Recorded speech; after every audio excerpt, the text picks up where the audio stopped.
Hi, thank you for joining us. I'm Michael Miller. We have two great guests with us, Alexis Goldman and Brandy Rowan. Thank you for being here. Thank you for having us. And you are all about connecting people in Edgewaters. So why don't you tell us, you were the sort of the founder of the organization. So tell us, number one, what drove you to do that? What was the impetus behind it? And you're going to catch up on where you are now. Well, I started this out with just my building, and then it kind of grew from there because if you stand still long enough in Edgewater, you're going to talk to me because I just like to talk to people and find out about them. I was walking my dog all the time, so I was always out and about, and I'm from the Midwest, so I really like connection, the knowing your neighbors whenever you're around.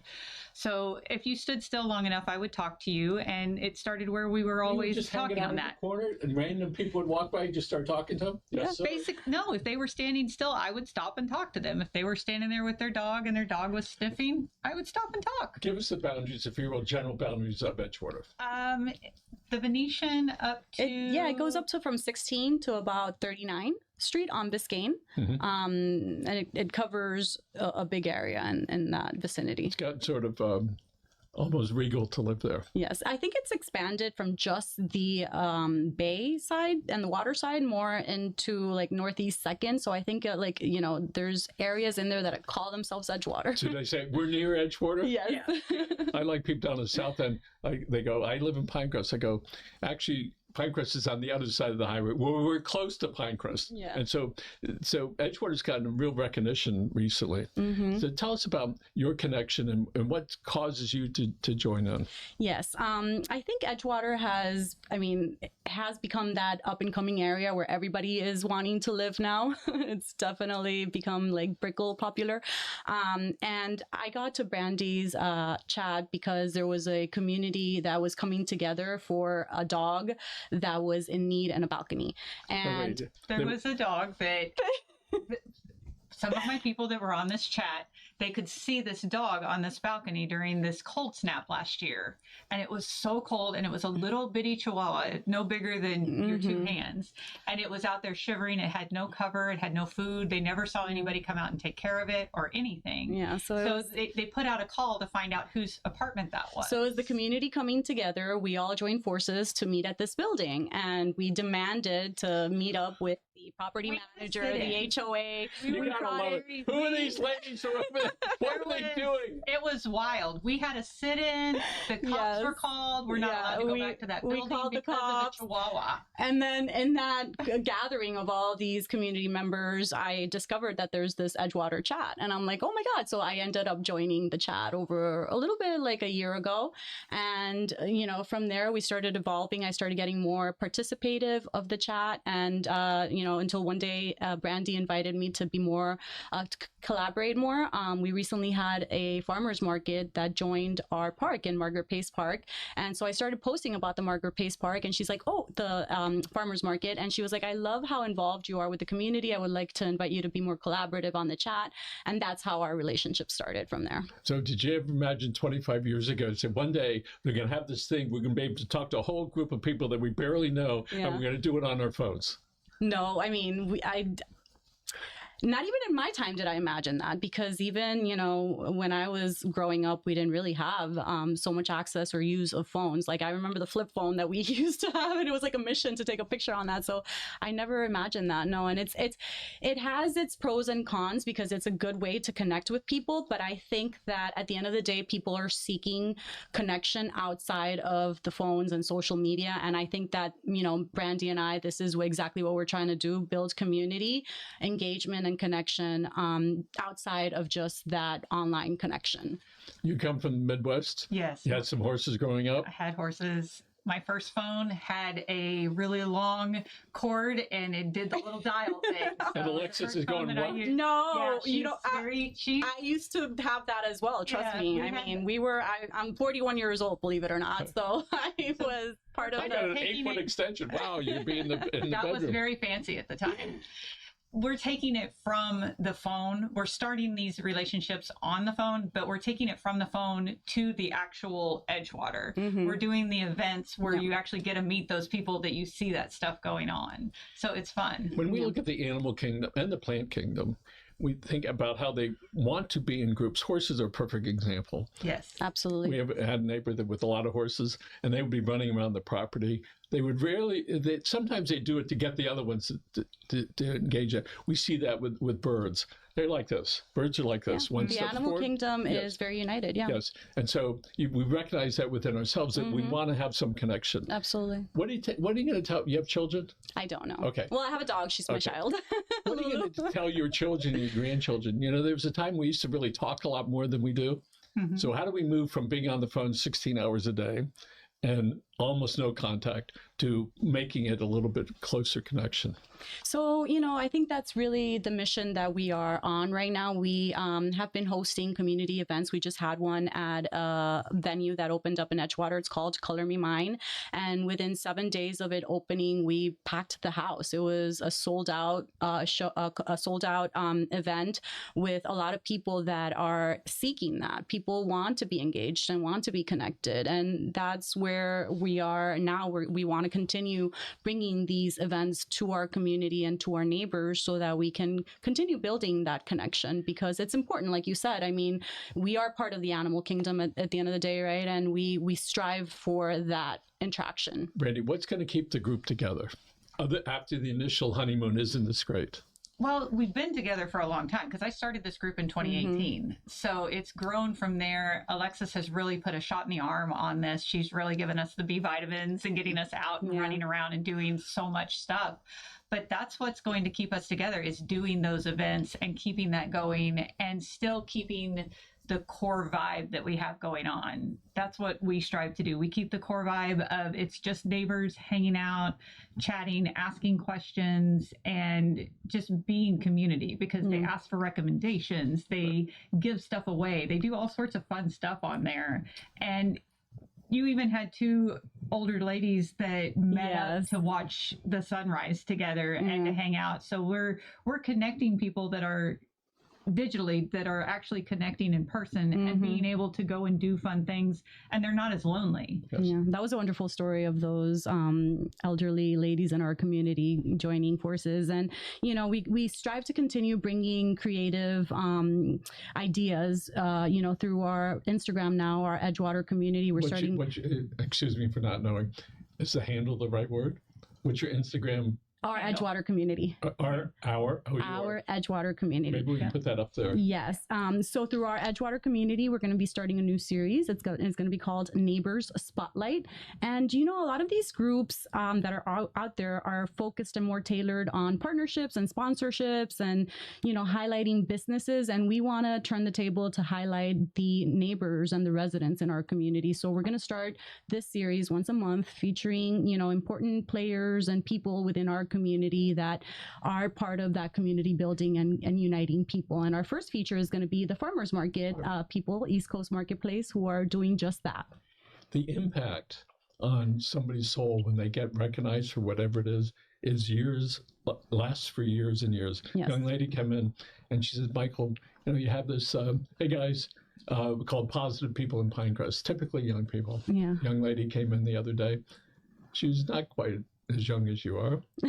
She says, I was in your Pinecrest Tribune as a positive person. I said, how old were you? 6. Wow. She just graduated with her master's. I love it. And that happens frequently. And we see that. And we may not think that it's a big deal, but it is. Right? People are always going to remember how you make them feel. Yes. And we want to make them feel included, happy, and engaged. And I want to make clear, there's no money being exchanged hands here. No, so this is all because this is a good thing. Yeah, so that's the challenge that sometimes we're facing, right? We want to continue putting these events together, and we're doing it either on sponsorship levels or, partners within our community, like Color Me Mine that hosted us for that event. And our next event is going to be hosted at Boho House. He's offered his venue very graciously, and we're going to have amazing partners for that event, where we're going to be hosting a sound bath healing meditation. That's going to be really awesome. We're going to have people from the Mystic Lounge partner with us. Huh? Do you meditate? I try, yeah. Okay. I wish I could do more of it. I I can't sit still that long. I can't make my mind be quiet. It's an amazing process. I have tried. It is. I'm attempting. That's one of my 2026 goals, is to meditate and to let things go. Yeah. Yeah. And when you do meditation, if you're lucky, the person that's leading it might say to you, as in life, there will be noises that are going to go by. Yes. Just let it come in and let it go out. Yeah. And we don't have to answer everything. And meditation is a wonderful way for also people to stay connected. The noise is always going to be there, right? So it's how do you tune out that noise and really focus on the important things? So look down the road 12 months from today. What's the organization look like? 12 months from today, I still want to keep the grassroots, the vibe of everybody just hanging out and having a good time in the chat. But I want at least monthly meetups, along with the Miami Spice type things, where people were meeting on our Miami Spice subgroup and going out to the different dinners and stuff. I want there to be even more engagement and more fun and just real people doing real things. And Alexis, you were on radio for a while. You understand the difference when you're interviewing somebody that's not in front of you and when they're sitting next to you. Yeah. That is the big difference. Yeah. I used to be on your spot there. So we have lots of folks that want to invite Zoom. I said, we can do that, but you're going to miss something that I can't tell you what you're going to miss unless you experience it, and you're going to recognize it. And that's one of the things that keeps people together. Mm-hmm. Yep. Yeah. Mm-hmm. We have a deal with my grandkids. I said, listen, Disney's got a rule, which is when you hug someone, don't stop until they do. Aww. And so my grandson goes, I'm done. I said, no. I initiated it. So you have to stay here hugging until I'm completely done. I get to say when it's done. I like that. That's a good my rule. hug, not yours. Yes. And I in one way or another, Can we that's incorporate that? Yeah, there you go. in one way or another, that's sort of what we want. We want to be recognized. We want to recognize other people and share. So tell us about some of the public events that you think you're going to be involved in the next 6 months or a year. So we had a little meetup recently where we were kind of like starting to plan and, figure out the year ahead. And our first one is going to be, as I mentioned, at Boho House for the year. And it's going to be a sound bath meditation. It's going to include some readings. It's going to be really fun. We're going to have a little bit of sessions of free massages that are going to be getting done there. We're going to have free pizza, giveaways. So we're going to have a raffle with some giveaways. That's going to be really, really fun. And again, this is all free to our members. And then for February, we were thinking some sort of a mingler. Yeah, and then maybe a March Madness type of, maybe like a bar crawl type thing, a little hop there. We have an April showers that's coming up where we're going to one of the local garden centers and doing some stuff with the plants and things with creating some flower bouquets. So we've kind of streamlined what it's going to look like, but now we just need to plan it. There is something about going to a farmer's market type of thing that just gets inside your soul. And you go and you look at this. I went to go to the one in Coconut Grove. I think every hippie in Miami is there, right? Oh, yeah. Oh, for sure. And when you realize you're there for a lot of reasons, but there's a commonality that connects us. It's very subconscious in there. And so I get it. Right? Yeah. So farmers market are great, and being that you're a horse lady, you understand what it is to be very earthy and to be able to do that. Yeah, that's why I couldn't think of a better person to feature in our neighbors spotlight than Lucy, who is the organizer for the farmers market, because she's doing just that, bringing people together. And when you're there, you get to see the sense of community. You get to see your neighbors and people that you would otherwise not interact with. So that's really beautiful to see people coming together. And you don't see a lot of people on their phones. Yes, it's not everybody's like engaged. where they go to the game and they're on their phones. They're not paying attention to the game or anything like that. They're looking at all the vendors interacting. To each other. It's a really lovely thing to see. One of the things we recognize that during the pandemic, sort of people got split apart. Yeah. And I see some things that are forever changed, that the group broke up and that it's hard to get people back together. So my hat's off to you for making this work. And again, people can reach you at Our Edgewater Community on Instagram. Right. Yes. And who does the pictures? You guys do the pictures, or you have everybody sending pictures? It's everybody. It's everybody. They send them to us, and it's our community. It's not my community. It's not her community. It's our community. So everybody gets to put something into it. And who is your City of Miami representative? It's Damien Pardo. Okay. Damien's been here many times, Yeah. for many years, Yeah. right here. He's Right great. here. He's Yeah. so awesome. He was really. He actually played a big part in the farmers market and helping that's bring, great. because I worked with Damien, Lucy. come back. Hi, Pardo. I worked with Lucy to bring the farmers market to the neighborhood, and Mr. Pardo has been really great in helping us achieve that, as well as I started and led an initiative to do a park cleanup at Margaret Pace Park, and I worked directly with his office and Bradley Mills, the liaison, to make that happen. Well, why don't you call him and tell him you're on? Tell him we welcome him back with you. Of course, All right? anytime. The three of you. All Let's right? do it, Damien. Just call him and tell him I said hello, and I learned a lot from him. I think he had a show here for a couple of years. Oh, yeah? And it was great, soulful life consequences of doing things and standing up and being counted. And when he decided to run, it was like, really? I go, well, good for you. Yeah. Right? And it was really stunning that he won, all right? Because I don't play part in people's elections. I just wait to see what happens. But he's gotten pretty popular. So, so again, feel free to call him up and say, Michael says, come on down and do a show again with the. I will ask You'll be over Bradley. here Bradley, and he can be over there. you're going to be That'd getting be a call from me. All right. All right. That'd be fantastic. Anyway, we have a brand new year here, Yes. 2026. It seems to fly by. And as you get a little older, it flies by a whole bunch faster. It does. Okay. So you're pretty successful at what you do. I mean, yeah. So why don't you tell us about some of the mentors that you've had? Mentors, that's a very good question. I think my dad. Brandy, you're next, by the way. Why don't you start with her?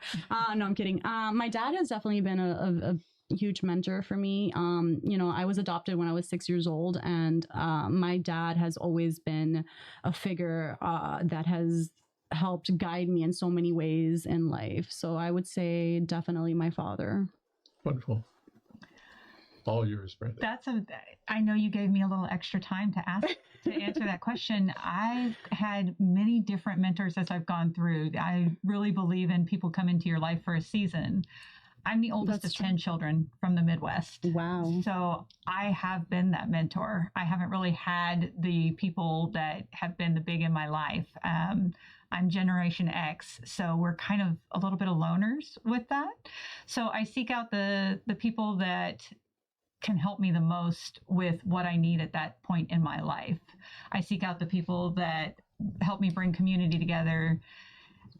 I had a professor that told me, you don't have to be the smartest person in the room, but the smartest person is the one that finds the smartest person in the room and learns from them. And I've kind of lived by that. I like to find the people that are interesting and smart and listen to what they have to say, because they are the ones that are going to give you the greatest ideas and are going to help you live your life the right way. I think Brandy is a mentor to many other people, right? By what she's creating with the community building. So that is definitely how I see her. I want you to, by the way, are there any guys that are involved? Guys? Yes. Not yet, but we welcome partners. I mean, we're trying to grow this. So if you want to get involved in our Edgewater community. I just to ask that. I don't know why. So you welcome men also. Yes, of course. We have many men in the group. Yes. I mean, in the It's group, just- yes, but not as involved or It's engaged. just, do you want to talk to the man in charge or the woman that gets it done? And there's some truth to that. That is. So, There you go. Anyway, congratulations on moving forward. I wish you lots of great success. Thank you. And feel free, were you contacted by Susan or by me? Do you remember? I can't remember who contacted me, but I did want to do a little bit of a shout out to Elder Law, who is helping with our next Very event. nice. I Boho recognize that. House is going to be the venue where we're going to be hosting it. Mystic House is going to be also one of our sponsors. They're Area gonna do Massages. We She even came had. prepared. Yes. Did. She's very We- The promoter part comes right out, Of folks. course. She's And we even very had prepared. one of our community members who sponsored, Mr. Roland Smith. Thank you so much. And Jamie for the sound bath. She goes by Jay Colley. Aura Therapy is going to be donating. So She's I'm very fantastic. excited about our next event. And we hope we can continue finding these people that want to engage with our community and continue to build these type of events and community building. So That's terrific. Since you've been on the radio, how long were you on the radio? it was only 1 year. It was in Puerto Rico on La Mega 106.9. And Ann Zoni's, who was here a minute ago, one of our producers, recognized that. Yeah. He was like, "Oh, you were with Molusco," and I was like, "Yeah, I was with amazing. Molusco. He's no longer on La Mega though." I'll say, since you're on the radio, why don't you sign us out? Of course. Which camera should she look in? This one right here. Well, thank you so much to Miami Community News for hosting our Edgewater community. This has been a lovely time, and I am super excited to continue growing, as is Brandy. Are you excited, Brandy? I'm excited. We're so excited to continue growing our community. And again, thank you, Miami News, for hosting us. Thank you very much. And let's look at that camera over there. Folks, again, remember the Disney rule, which is when you hug someone, don't stop Yes. until they do. Folks, Hold them again, tighter. thank you for joining us. Have a great day. Thank you. All right, ladies.